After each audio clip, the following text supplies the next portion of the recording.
ஆசீர். ஆண்டின் பொதுக்காலம் 19ஆம் வாரம் ஞாயிற்றுக்கிழமை. வாசிப்போம்.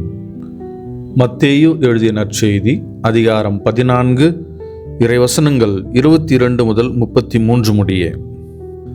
அக்காலத்தில் இயேசு கூட்டத்தினரை அவ்விடத்திலிருந்து அனுப்பி கொண்டிருந்தார்.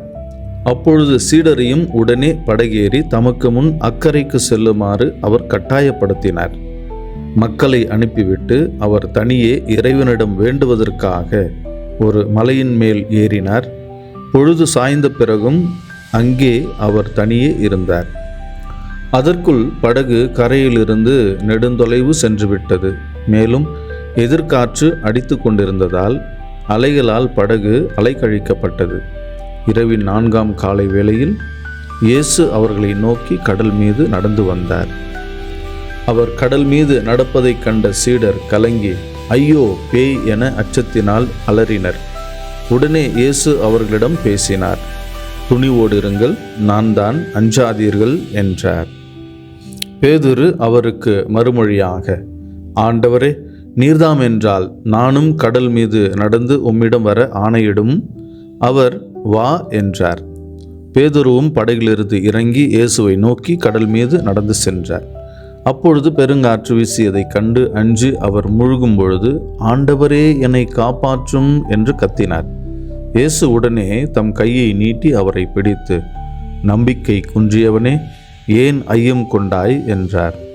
அவர்கள் படகில் ஏறியதும் காற்று அடங்கியது. படகில் இருந்தோர் இயேசுவை பணிந்து, உண்மையாகவே நீர் இறைமகன் என்றனர். தியானிப்போம். அஞ்சாமல் இயேசுவை பின்பற்றும் கிறிஸ்துவில் எனதருமை அருளாசீர் ஊடக நண்பர்களே, கடலுக்கும் மனித வாழ்க்கைக்கும் ஒரு நெருங்கிய தொடர்பு உள்ளது. கடலுக்கு பல அடுக்குகள் இருப்பது போல மனித வாழ்க்கைக்கும் பல அடுக்குகள் உண்டு. அலைகள் மட்டுமே காணப்படும் மேல்பரப்பு, சிறிய மீன்கள் மட்டுமே வாழும் 2ஆம் அடுக்கு, பெரிய மீன்கள் வாழும் ஆழமான பகுதி, முத்து, சங்கு மற்றும் பாறைகள் காணப்படும் தரைப்பகுதி என்று பல அடுக்குகள் கடலுக்கு உண்டு. நமது வாழ்வும் அதே போலத்தான்.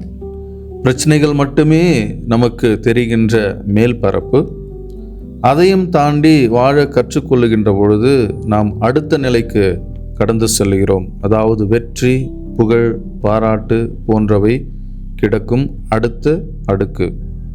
இன்னும் கடினமாக உழைக்கும் பொழுது முத்து போன்ற விலையுயர்ந்த இறை அனுபவம், வாழ்வில் உண்மையாக இருக்கின்ற ஒரு தன்மை, நன்மை செய்தால் நிறைவு, தீமை செய்தால் மனதில் ஏற்படும் சிறிய சலசலப்பு போன்ற ஆழமான அடுக்கு காணப்படுகின்றது. இவ்வாறு பல அடுக்குகளாக பிரிந்திருந்து தன்னுள்ளே பொக்கிஷங்களை கொண்டிருக்கின்ற கடலானாலும் சரி, நமது வாழ்வானாலும் சரி, அவை இரண்டுமே தன்னிலே ஆபத்தானவை.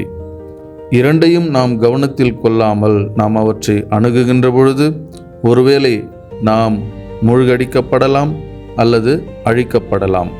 இயேசு கடல் மீது நடந்த இந்த நிகழ்வு, அதுவும் இரவு வேளையில் நடந்தது, அவர் காலங்கள் மீதும் நமது வாழ்க்கை மீதும் முழு கட்டுப்பாட்டை கொண்டிருக்கின்றார் என்பதை சுட்டி காட்டுகின்றது. ஆனால் பேதுரு உட்பட ஏனைய சீடர்கள், மற்ற இந்த உலகத்தில் இருக்கிற எல்லா மக்கள் காலத்தினாலும் தங்களுடைய வாழ்வினாலும் கட்டுப்படுத்தப்பட்டவர்களாக இருக்கின்றார்கள். கூடவே வாழ்ந்த இயேசுவை பார்த்தும் கூட பேய் என்று அலறும் அளவிற்கு அவர்களிலே பயம், அச்சம் இருந்தது. எனவேதான் அரண்டவன் கண்களுக்கு இருண்டதெல்லாம் பேய் என்று ஒரு பழமொழி சொல்வார்கள். மேலும் பேதுரு கடலில் மூழ்கியதும், சீடர்கள் புயல் காற்று அடித்ததால் படகோடும் அலைகளோடும் போராடியதும், அவர்கள் அனைவரும் தங்களுடைய வாழ்க்கையோடு போராடி கொண்டிருப்பதை சுட்டி காட்டுகின்றது. எலியா இறைவாக்கினர் கூட தன்னுடைய வாழ்க்கையோடு போராடி கொண்டுதான் இருந்தார். ஆகாபு அரசனோடும், ஈசபெல்லாவோடும், ஆகாவின் போலி இறைவாக்கினர்களோடும், இருமணம் படைத்து வாழ்ந்து கொண்டிருந்த இஸ்ரேல் மக்களோடும் அவர் ஒவ்வொரு நாளும் போராடி கொண்டுதான் இருந்தார். வாழ்க்கை என்னும் இந்த கடலில் மூழ்கி விடுவோமோ என்ற பயம்தான் அவரை ஓரேபு மலையை நோக்கி ஓடச் செய்தது. நாமும் நம்முடைய வாழ்க்கையோடு அன்றாடம் போராடி கொண்டிருக்கின்றோம் என்பதுதான் உண்மை. உள்ளத்தில் எனக்கு பெருந்துயரமும் இடைவிடாத வேதனையும் உண்டு என்று புனித பவுலடிகளார் கூறுவது நம்மில் அதிகமானவர்களின் அனுபவத்தோடு ஒத்துப்போவதை என்னால் பார்க்க முடிகின்றது. 3 பற்கள் உடைந்திருந்த ஒரு மனிதர் பல் மருத்துவரிடம் அதை காண்பிக்க சென்றார். மருத்துவர் எப்படி பற்கள் உடைந்தன என்று கேட்டதற்கு வந்தவர், என் மனைவி சுட்ட சப்பாத்தியின் மகிமைதான் இது சார் என்றானாம்.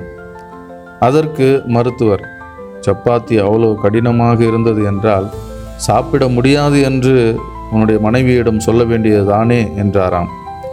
வந்தவர், அப்படிதான் சார் நானும் சொன்னேன், கொஞ்ச நேரத்தில் என் பல்லு காணாமல் போயிடுச்சு என்றாராம். இப்படிப்பட்ட இக்கட்டான சூழ்நிலைகள் நாம் எப்படிப்பட்ட தீர்மானங்களை நம்முடைய வாழ்க்கையை சீர்படுத்துவதற்கு எடுத்துக்கொண்டிருக்கின்றோம் என்பதுதான் இங்கு சிந்திக்க வேண்டியது. இயேசு கடல் மீதும் தன்னுடைய வாழ்வின் மீதும் கட்டுப்பாட்டையும் ஆளுமையையும் கொண்டிருந்ததற்கு காரணமாக இருந்தது அவர் தன்னுடைய தந்தையோடு கொண்டிருந்த ஆழமான உறவுதான். மக்களை அனுப்பிவிட்டு ஜெபிப்பதற்காக தனிமையான ஒரு இடத்திற்கு அவர் சென்றார். மலையின் மீது ஏறினார். பொழுது சாய்ந்த பிறகும் அவர் அங்கேயே இருந்தார் என்று மத்தேயு பதிவு செய்கின்றார். இத்தகைய தனித்திருத்தலின் வழியாகத்தான் அந்த ஒரு வல்லமையை அவர் பெற்றுக்கொள்ளுகின்றார். அவர் கடல் மீது நடந்ததற்கான காரணம் அந்த வல்லமைதான். எலியா இறைவாக்கினரும் ஓரேபு மலையில் இறைவனை சந்தித்த பிறகு ஆகாபு அரசரையும் ஏசபேல் அரசியையும் தைரியத்தோடு எதிர்கொண்டார் என்று நாம் இங்கு நினைவு கூறுவது பொருத்தமாக இருக்கும்.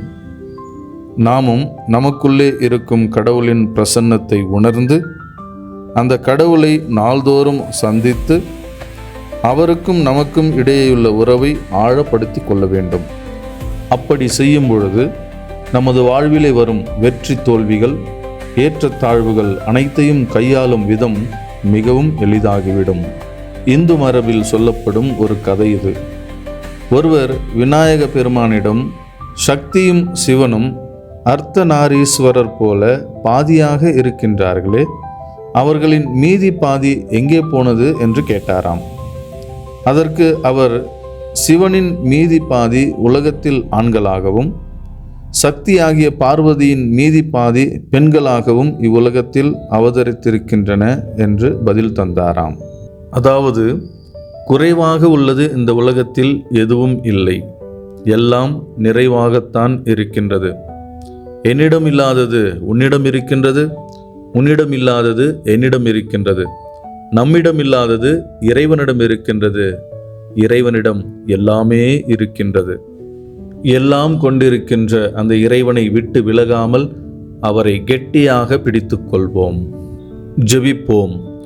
வாழ்வின் ஊற்றே எம் இறைவா, எங்களை ஒவ்வொரு நாளும் உம்முடைய அருள் வரங்களால் நிரப்பி அபிஷேகத்தை பொழிந்து எங்களை வாழ வைத்து கொண்டிருக்கின்றீர். இந்த மாபெரும் கொடைக்காக நாங்கள் உமக்கு நன்றி செலுத்துகிறோம். எங்களுக்கு நீர் எதை கொடுத்தாலும் அதை முழுமையாக கொடுக்கின்றீர். உமது ஆசீர்வாதம் நிறைவானது. நாங்கள்தான் உம்மோடு இணைந்து பயணிக்க மனமில்லாமல், விருப்பமில்லாமல் வாழ்விலே குறைகளோடு வாழ்ந்து கொண்டிருக்கின்றோம். சீடர்கள் புயலிலே பெருங்காற்றிலே சிக்கி தவித்தது போல நாங்களும் எங்களுடைய வாழ்க்கையின் பிரச்சனைகளிலே சிக்கி தவித்து கொண்டிருக்கின்றோம். எங்களுடைய கவனமெல்லாம் இப்படி குறைகளின் மீதே செல்லுகின்றதே தவிர நிறைவான உம்மை பற்றி கொள்ள, உம்மை உற்று நோக்க நாங்கள் மறந்து விடுகின்றோம். இதோ இந்த நாளிலே அனைத்தையும் உமது கட்டுப்பாட்டிற்குள் வைத்திருக்கின்ற உம்மையே நம்பி உம்மோடு இணைந்து வாழுகின்ற வரத்தை எங்களுக்கு தாரும். அதன் வழியாக எங்கள் வாழ்விலே வருகின்ற குறைகள் மீது, பிரச்சனைகள் மீது வெற்றி கொள்ளும் வல்லமையை, ஆற்றலை எங்களுக்கு தாரும். அஞ்சாதீர்கள், நடுங்காதீர்கள். உலகத்தின் இறுதி எல்லை வரை நான் உங்களோடு இருக்கின்றேன் என்று எங்களுக்கு தைரியத்தை சொல்லி ஒவ்வொரு நாளும் வழிநடத்தும் இறைவா, இதோ இந்த நாளிலே அருளாசீர் என்னும் இந்த ஊடகத்தை கண்டுகொண்டு இதனோடு இணைந்து ஜெபித்து கொண்டிருக்கின்ற ஒவ்வொரு தனி நபரையும், அவர்கள் சார்ந்த குடும்பங்களையும், அவருடைய சொந்த பந்தங்களையும் உற்றார் உறவினர்கள் நண்பர்கள் என்று அனைவரையும் ஆசீர்வதித்து வழிநடத்தவும், அவருடைய கருத்துக்களை, எண்ணங்களை, இயக்கங்களை, கனவுகளை, திட்டங்களை, தீர்மானங்களை எல்லாம் நிறைவேற்றி ஒவ்வொரு நாளும் ஒவ்வொரு பொழுதும் அவர்களோடு உடனிருந்து பயணிக்கவும் நாங்கள் ஜெபிக்கிறோம், மன்றாடுகிறோம். எல்லாம் வல்ல இறைவன், தந்தை, மகன், தூய ஆவியாரின் பெயரால் உங்கள் ஒவ்வொருவரையும் நிறைவாக ஆசிர்வதிப்பாராக. ஆமென். Praise the Lord. இயேசுவுக்கே புகழ், இயேசுவுக்கே நன்றி. மரியே வாழ்க.